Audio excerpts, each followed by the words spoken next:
Saira, um, now let me talk what happened yesterday.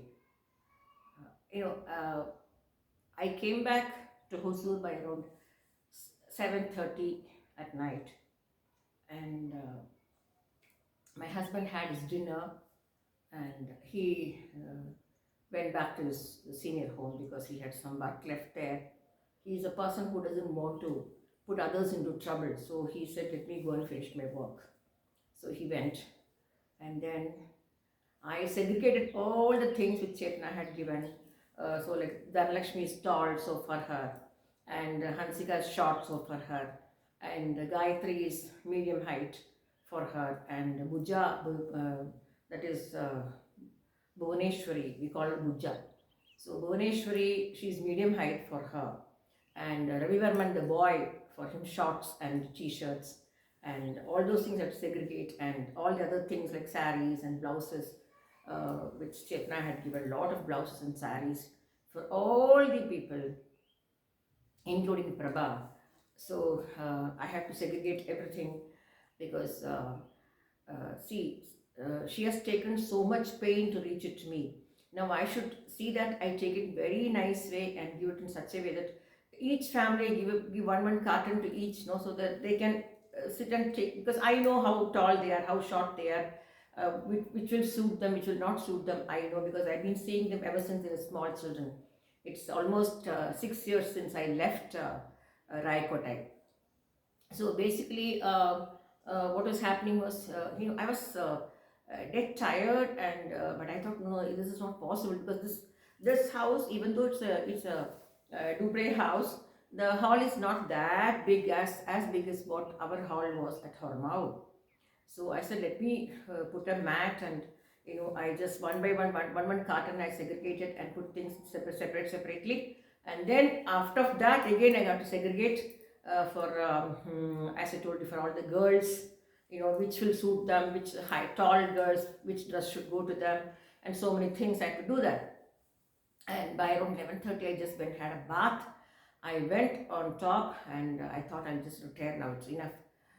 I have already finished cleaning because I want everything to be very meticulous.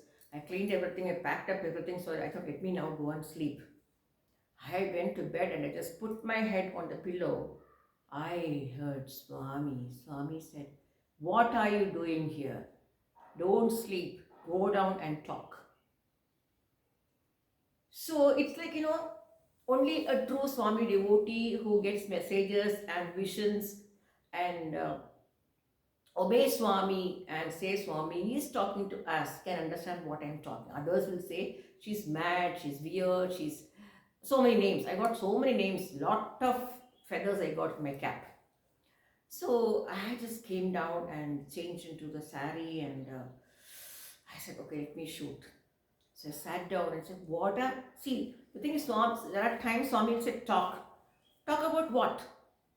You won't believe, only when I sit in the chair here in front of the camera, Swami will give me the topic.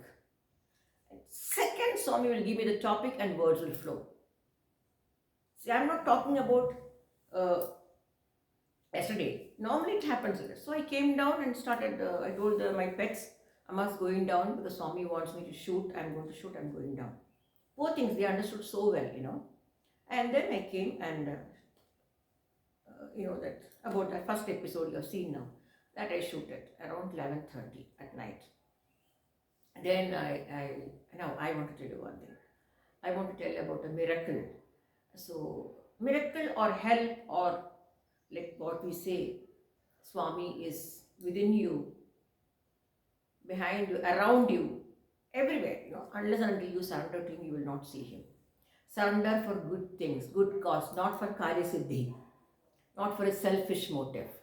So basically, we finished seeing all the lands, and this time I have lovely people who are showing the lands, and we saw a few lands there, and now I have to send all those videos to my daughter, and she has to see the satellite view, and then she will decide which will suit my need and what all wild animals I can expect there, what are the reptiles, I mean snakes, the species of snakes which I can um, expect there. All those things she will say after seeing the area in the satellite. Anyway, so coming back to the point, we finished all the land seeing, and we reached the corner of one village where we have to take a left turn and we have to drop those people who are showing the land, and then we have to proceed back to Horomau. Just exactly on the turning to the main road, the car tire got a puncture.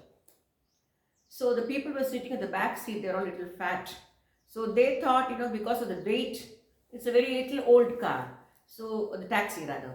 So they said, no, maybe we are sitting, that's the reason the air has gone down.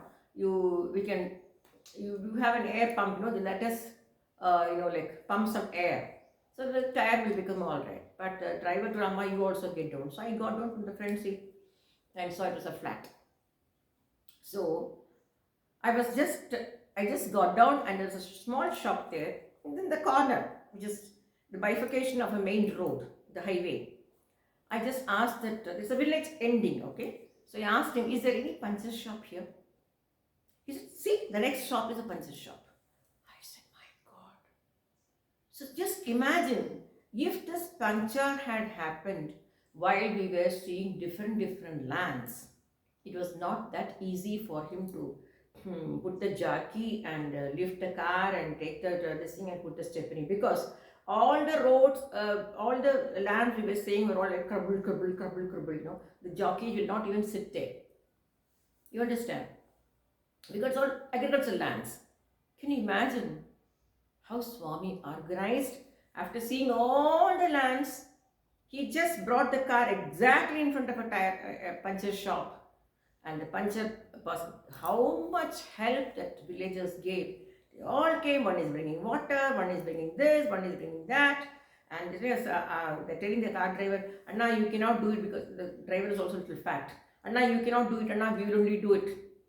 So that person is putting the jockey, and then he is taking the car tire outside. One is unscrewing that thing, nut and bolt. He is using the spanner to use the thing.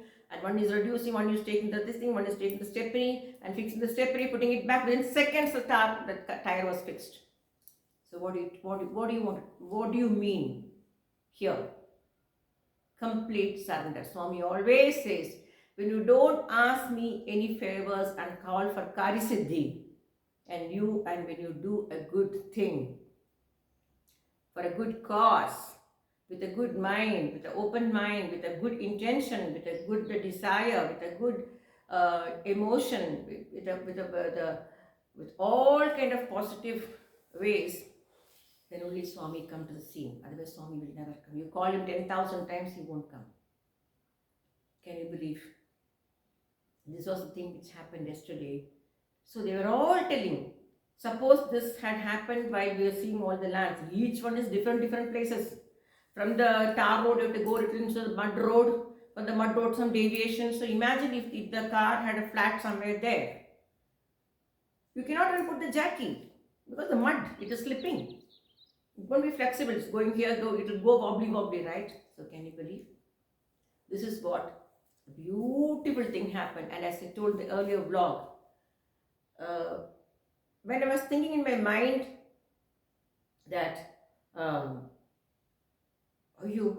this area Hormuz has become so crowded. I was telling Swami inwardly, Swami, good I left this place. My God, this is too toxic. We can only breathe carbon dioxide from a lot of people and all the pollution. And I said, Swami, good thing I left from this place. I don't have any regrets, Baba. But now, how do we manage to take the cartons from Chetna's car and put it in my taxi? How is it going to be possible in this crowd, Swami? You can't even get a parking. Can you believe? Within seconds, the school buses are gone. Everything is gone. The road became clear. There comes Chetna's car gliding and stopping in front of Sai stores. And our car, was put, our taxi was put in front, and all the things were loaded back to the taxi. So what I mean to say is, then I finished all the segregation and taking all the videos. I went to sleep at 12:45. And morning, I thought, Swami, today I will sleep for a little more time, Baba. Why should I get up so early at 3 o'clock? Like that I thought. But Swami said, get up. As usual. So obviously I have to get up at 3 o'clock, come down, brush my teeth, then have a cup of coffee, then go for my bath and light the lamp.